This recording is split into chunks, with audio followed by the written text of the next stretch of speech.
Bienvenidos a Filosofía en tiempos de no filosofía, un espacio de reflexión profunda sobre el pensamiento filosófico. En la actualidad, un programa dirigido por Filosofía Tierra.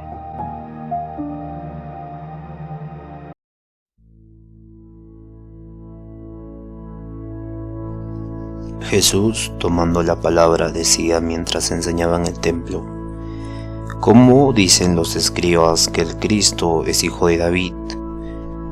David mismo dijo, movido por el Espíritu Santo: dijo el Señor a mi Señor, siéntate a mi diestra hasta que ponga a tus enemigos debajo de tus pies. Si el mismo David le llama Señor, ¿cómo entonces puede ser hijo suyo? La muchedumbre oía con agrado. Marcos. Está en el versículo 12, del 35 al 37. Bienvenidos al episodio 424. Mi nombre es Marco Antonio. Estamos en el día 24 de la filosofía del derecho de Hegel. En este sentido, vamos a hablar del tránsito del derecho a la moralidad, ¿no? Dice lo siguiente: el delito y la justicia vindicativa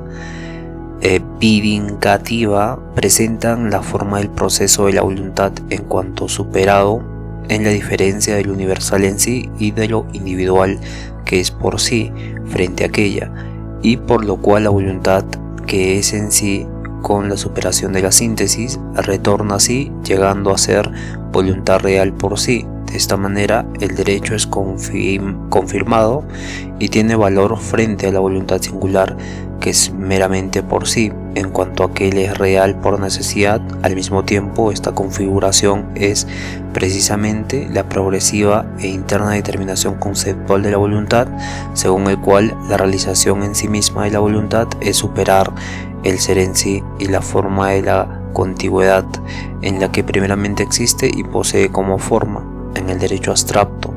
En consecuencia, ponerse en la antítesis de la voluntad universal que es en sí y de la individual que es por sí, y luego mediante la superación de esta oposición por la negación de la negación, determinarse a sí misma como voluntad en la propia existencia, para la que no es solo voluntad libre en sí, sino por sí, en cuanto negación que se refiere a sí misma. De este modo, la voluntad tiene ahora a su personalidad como objeto propio, lo mismo que la voluntad, que solo es tal en el derecho abstracto. La subjetividad de la libertad por sí infinita constituye el principio del punto de vista de la moralidad. Si consideramos más de cerca los momentos por los cuales el concepto de la libertad se perfecciona a través de la determinación primeramente abstracta de la voluntad hacia la que se refiere de sí a sí, esto es, a la determinación de la subjetividad, verificamos que ella constituye en la propiedad lo mío abstracto y es por lo tanto una cosa externa.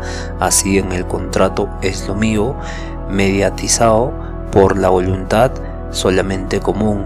En lo injusto es la voluntad de la esfera jurídica un ser abstracto en sí o en su contigüedad como contingencia puesta por medio de la voluntad individual, también accidental. Desde el punto de vista moral es superada, de manera que esta contingencia misma, en cuanto refleja en sí e idéntica a sí, es infinita accidentalidad en sí de la voluntad, su subjetividad. Bien, entonces, tras el recorrido de todo el derecho abstracto que hemos visto, Hegel muestra que la libertad aún se expresa en este plano externo, ¿no? En este plano formal. Entonces la persona actúa conforme a normas, posee cosas, celebra contratos, repara daños si es necesario, pero su libertad depende todavía de condiciones externas. En el delito y en la pena, por ejemplo, el derecho se afirma mediante la coacción, ¿no? La justicia se impone desde fuera y no desde la conciencia del individuo. Entonces, todo el tránsito del derecho abstracto proviene de fuera, ¿no? Todo el funcionamiento, por así mencionar. Entonces, este proceso revela, dice Hegel, algo muy profundo, que el derecho, al restablecer frente a su negación, demuestra que la voluntad no solo es libre en sí misma, sino que debe ser libre para sí, ¿no? O sea, desde adentro. Entonces, debe ser libre conscientemente de las cosas que hace, ¿no? De su propia libertad. Y claro, se necesita un paso para que suceda esto, que es la libertad interiorizada. Y la libertad interiorizada, ser conscientes de esa interiorización de la libertad, y el derecho abstracto se va a superar dialécticamente. Primero podemos podemos entender que la voluntad aparece como algo en sí, ¿no? La libertad aparece como una idea universal.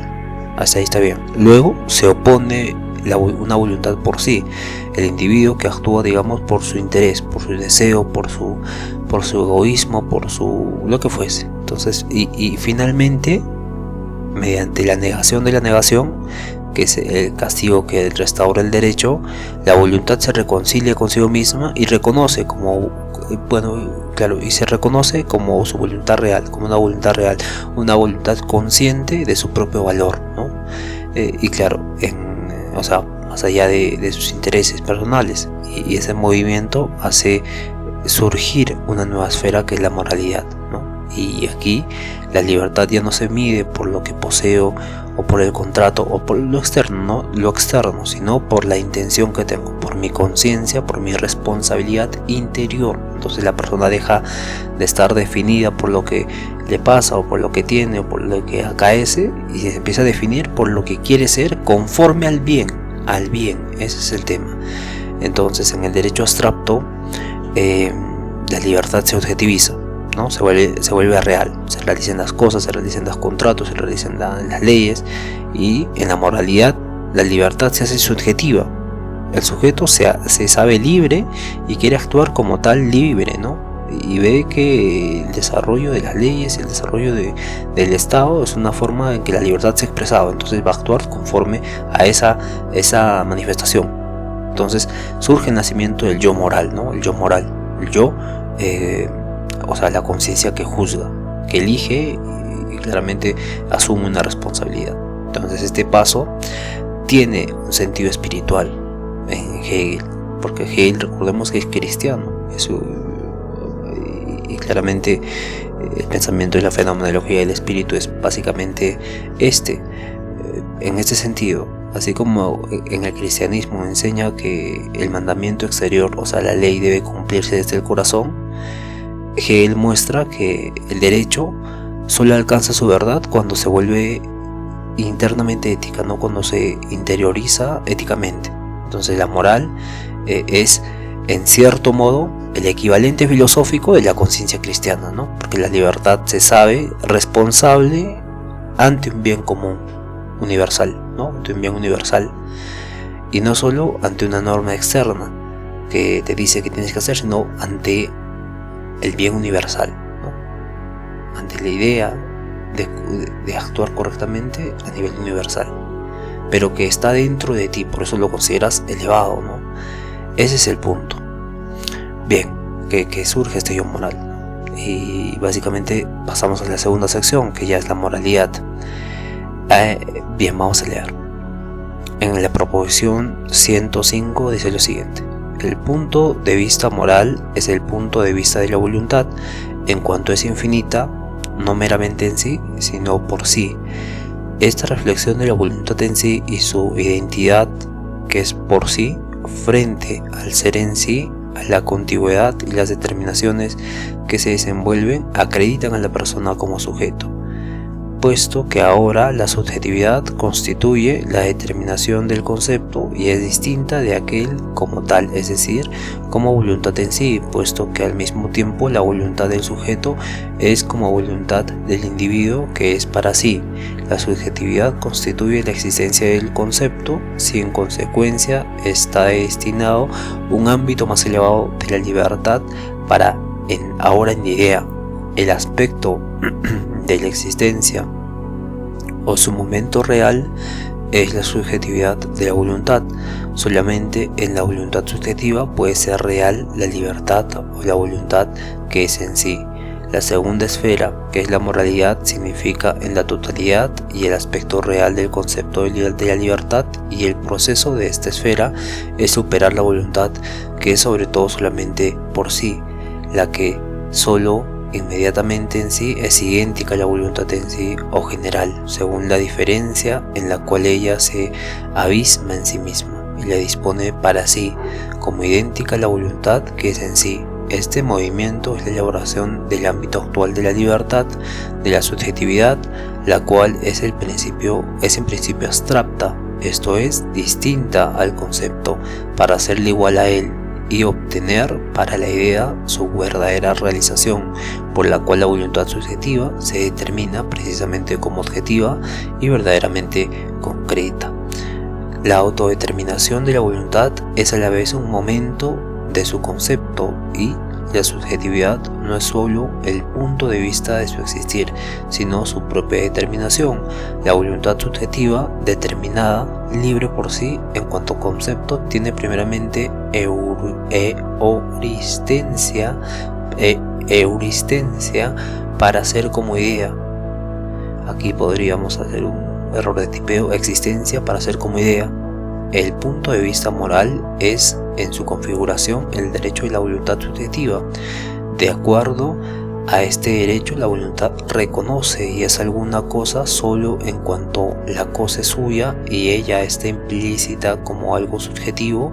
Así, el mismo proceso del punto de vista moral tiene en este plano la apariencia de ser el desenvolvimiento del derecho de la voluntad subjetiva o del modo de existencia, de suerte que lo que la voluntad reconoce como suyo en su objetivo prosigue de determinarlo para ser su verdadero concepto, lo objetivo en el sentido de la generalidad. La voluntad subjetiva, inmediatamente por sí y distinta de la que es en sí, es consiguiente abstracta, limitada y formal.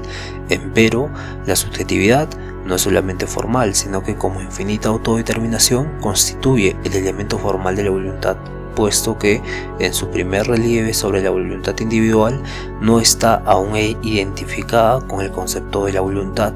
La posición ética es la de la relación y el deber ser, o de la existencia, y ya que la de diferencia de la subjetividad contiene precisamente la determinación frente a la objetividad como existencia exterior.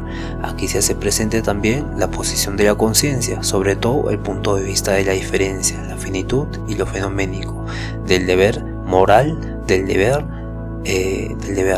Lo moral no está ya determinado como lo opuesto a lo inmoral, así como el derecho no es inminentemente lo opuesto a lo injusto, sino que es la posición general tanto de lo moral como de lo inmoral, que depende de la subjetividad del querer, el elemento formal de la voluntad, de acuerdo a su determinación universal, contiene ante todo la oposición de la subjetividad y de la objetividad y la actividad referente a ella, cuyos momentos son existencia y determinación idénticos en el concepto, y la voluntad subjetiva ella misma es tal concepto, esto es, distinguir por sí a una y ponerlas como idénticas en la voluntad que se determina a sí misma.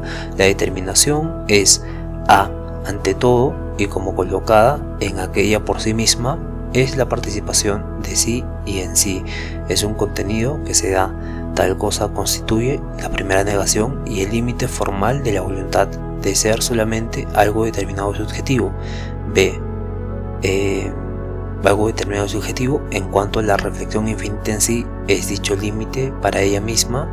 La voluntad y la determinación es también un querer suprimir aquella limitación. Es la actividad de transferir ese contenido de la subjetividad a la objetividad en general en una existencia inmediata. La simple identidad de la voluntad consigo misma en esta antítesis es el fin contenido invariable entre ambas, indiferente ante las diferencias de formas, pero esta identidad del contenido en la posición ética en la cual reside la libertad de aquel, esa identidad de la voluntad consigo misma recibe la inmediata determinación característica. Contenido para mí como mío, está determinado del modo que en su identidad encierra para mí mi subjetividad, no solo en tanto es mi fin interno, sino también en cuanto ha conseguido la objetividad exterior.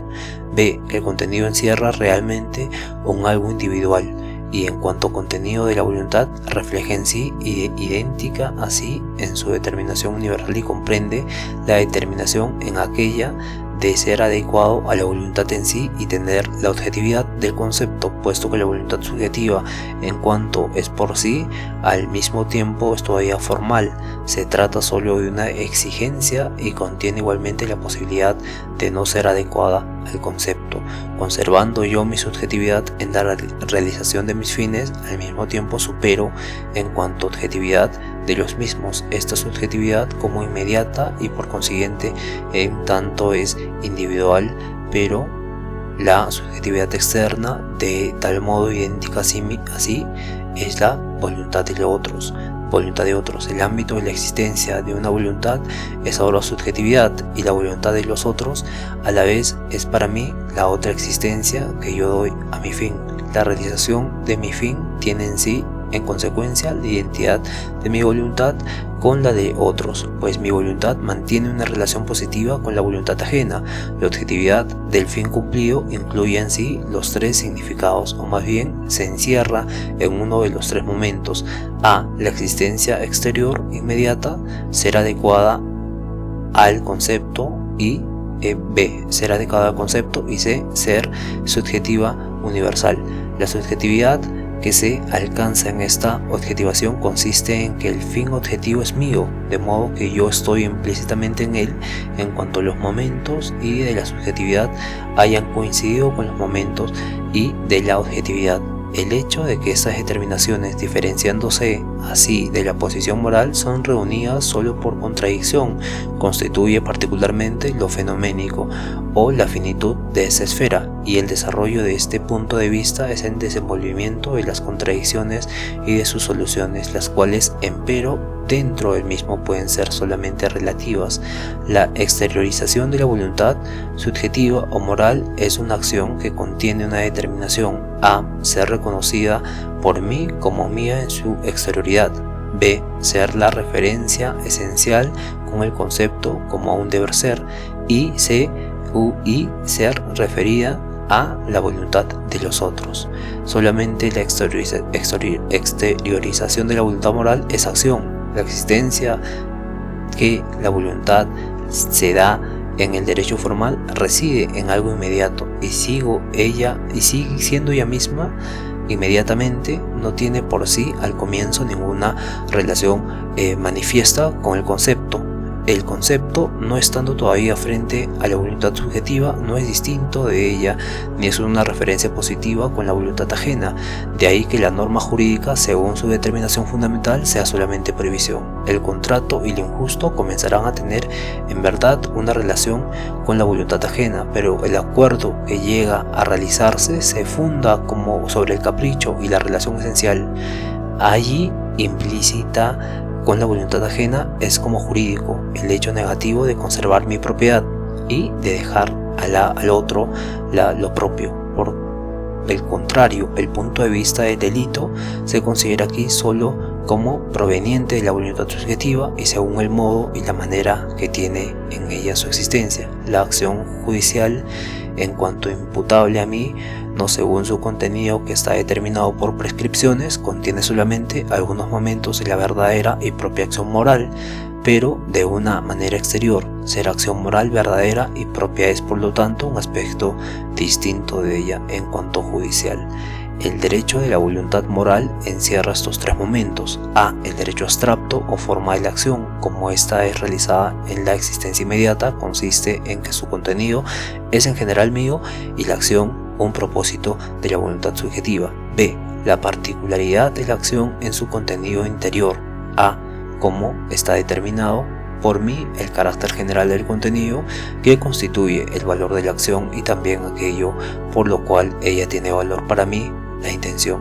B, su contenido como fin particular de mi individualidad, existencia subjetiva, constituye el bienestar. C, el contenido como interioridad junto a su universalidad en cuanto elevado a la objetividad, que es en sí y por sí es el fin absoluto de la voluntad, es el bien en la esfera de la reflexión, como la antítesis de la universalidad subjetiva, en parte del mal y en parte de la conciencia. Bien, ahí acaba básicamente lo moral, pero más adelante va a hablar Hegel, va a especificar no solo la moral, sino la culpa y el propósito, ¿no? Después de hablar de la moralidad, que estamos ahora en esta sección. Entonces, ya, vamos a un resumen. Después de haber hablado de la esfera del derecho abstracto, que él va a explicar que la voluntad humana no puede quedarse en esta simple posesión o exterioridad jurídica, como vimos anteriormente. En el delito y la justicia se revela una tensión entre lo universal, que es la ley, y lo individual, que es la voluntad particular, ¿no? Y esta tensión, al resolverse, hace que la voluntad se reconozca a sí misma como libre, no solo en sí misma, ¿no? Sino también por sí, es decir, se haga consciente de sí misma, ¿no? Se haga consciente de esta tensión y haga que la voluntad se reconozca a sí misma como libre, ¿no? Y en este sentido, la voluntad ya no se va a limitar a tener derechos sobre cosas externas o a actuar conforme a normas externas. Ahora se dirige hacia su propio interior, ¿no? Surge ahí la moralidad, donde el sujeto va a reflexionar sobre sí mismo, sobre sus intenciones, y claro, ahí surge lo moral. Ahí surge el paso del derecho a la moralidad, de lo que dice la ley exteriormente y de lo que es moral para cada uno, ¿no? Es moralmente correcto para nuestra subjetividad. Y claro, esta subjetividad termina siendo colectiva, ¿no? Porque una persona normal no sabe que matar está mal, ¿no? Y claro, surge ahí la moralidad, que a la vez se vuelve objetiva cuando cumplimos aquello.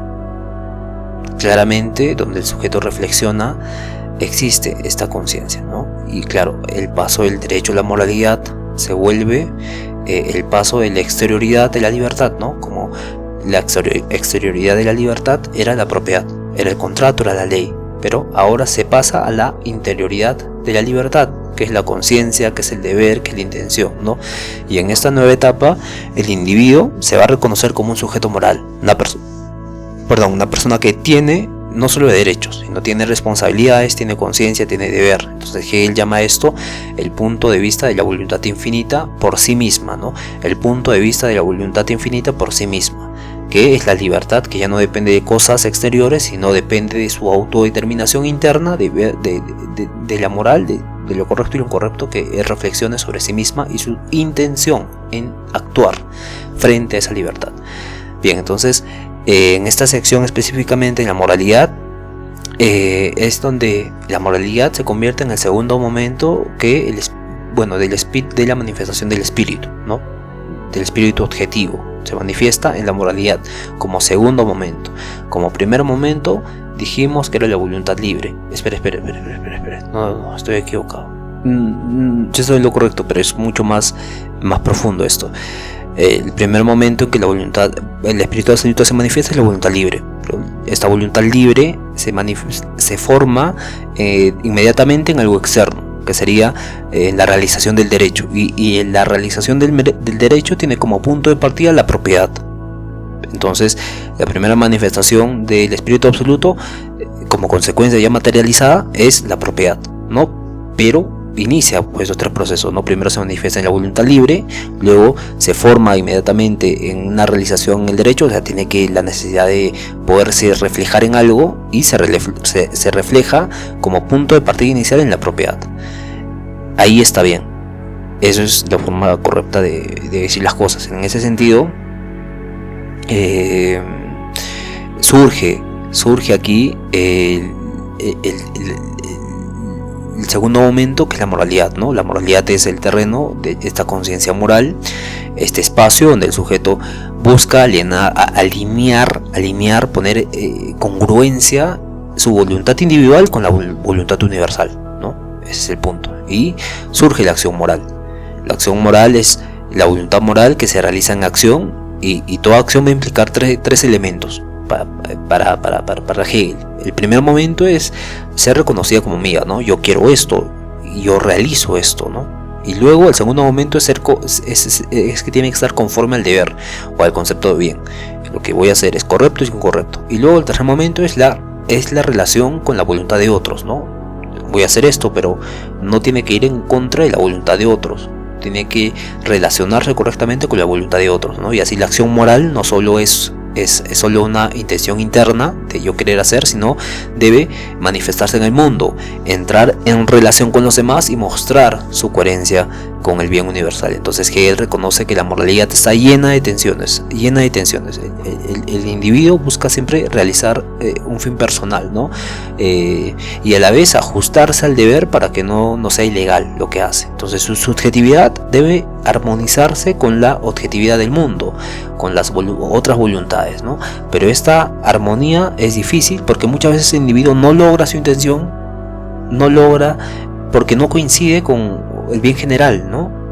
Y claro, por eso la moralidad está llena de contradicciones entre lo que yo quiero hacer y lo que debo hacer, ¿no?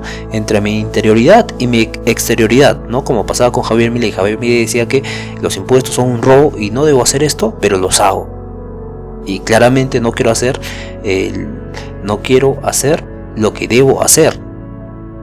Y puedes poner 1000 justificaciones para no querer hacer lo que quieres hacer, o 1000 justificaciones para justificar lo que quieres hacer pero no debes hacer. En este sentido, esta contradicción impulsa al desarrollo de una esfera superior, que es la eticidad, ¿no? Donde es la unidad entre el querer individual y el bien universal que se realiza en la tercera parte, que es la eticidad. Pero ahora estamos hablando de la moralidad. En este sentido, la moralidad también constituye un derecho, ¿no? El derecho de la voluntad moral, porque el derecho de actuar según la propia conciencia es un derecho. Nosotros tenemos derecho a ser libres, a actuar con nuestra propia conciencia, y este derecho, porque si no seríamos robots básicamente, entonces este derecho se despliega en 3 momentos, ¿no?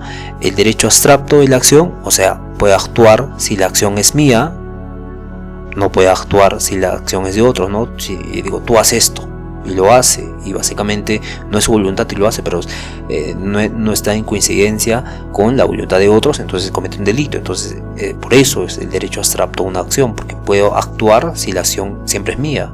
Y el segundo momento es la intención y el bienestar, donde mi acción tiene valor moral si responde a un fin que reconozco como mío, ¿no? Y que busco una realización de esa acción, ¿no? Tiene este valor moral si va a responder a lo que yo quiero y reconozco como lo que yo quiero, y voy a buscar esa realizar esa acción. Y luego surge, y claro, acá no surge todavía lo bueno o lo malo, simplemente actuamos, pero claro, ya tenemos una conciencia de nuestra propia conciencia, de nuestro propio derecho de actuar conscientemente. Y luego surge el bien universal, ¿no? Que es el fin último de la voluntad en sí misma, que es el bien supremo. No bien supremo, suena platónico eso, sino el bien en sí mismo, ¿no? Que es entendido como esta unidad entre el querer subjetivo y la universalidad del deber, ¿no? Todos debemos pagar impuestos. Mi querer subjetivo me dice que mi derecho a pensar sobre mi propia voluntad dice que no quiero pagar impuesto, ya, pero pago impuesto aunque no quiera pagar impuesto. Entonces porque es la universalidad del deber, ¿no? Se ha manifestado en el Estado, y claramente la libertad se ha hecho ese mismo reconocimiento de adquirir esa forma de verse a sí misma pagando impuestos. Entonces la voluntad objetiva, la voluntad universal del deber tiene que coincidir entre el querer subjetivo, ¿no? Entre el querer subjetivo. Ya tomo conciencia de que con esos impuestos van a hacer carreteras, van a hacer tal cosa, entonces pago. Pero claro, ¿qué pasa cuando los impuestos se utilizan para diferentes fines que no corresponden, ¿no? Entonces ahí hay otro problema que Hegel no lo trata. Simplemente, bueno, ni siquiera trata la economía Hegel, sino trata lo sustancial, ¿no? La parte esencial de por qué el bien universal constituye a una intención y un bienestar, y por qué este bienestar y esta intención constituye un derecho abstracto en la acción que básicamente justifica el derecho de la voluntad moral, ¿no? En estos tres momentos. Y claro, el tránsito del derecho a la moralidad marca el paso del mundo exterior al mundo interior, ¿no? Del tener al ser, del acto legal al acto consciente. Entonces, en el derecho, la libertad se manifiesta como propiedad, como primer momento, ¿no? Y en la moralidad se manifiesta como conciencia. El sujeto se vuelve moral, el sujeto moral no se conforma solo con cumplir la ley, sino que comprende el sentido de su acción, y le alinea con el bien. Entonces, en esta esfera sigue siendo insuficiente para Hegel, porque la moralidad es todavía individual y entra en contradicción muchas veces, ¿no? Entonces cada conciencia tiene su propia medida de qué es lo bueno, de qué es el bien. Entonces por eso Hegel va a desarrollar más adelante la eticidad, ¿no? Que es la vida ética en familia, en sociedad, en el Estado. Entonces este será el momento en la que la libertad subjetiva y la libertad universal coincidan plenamente, sin contradicciones, sin nada de contradicciones, ¿no? Sin nada de conflictos entre la voluntad subjetiva y la voluntad universal de todos, ¿no? Bien, entonces llegamos al final de este episodio. Muchas gracias por escuchar. Conozcanse a sí mismos. Bendiciones a todos y por favor sean felices. Tengan un buen día. Hasta el día de mañana. Cuídense todos.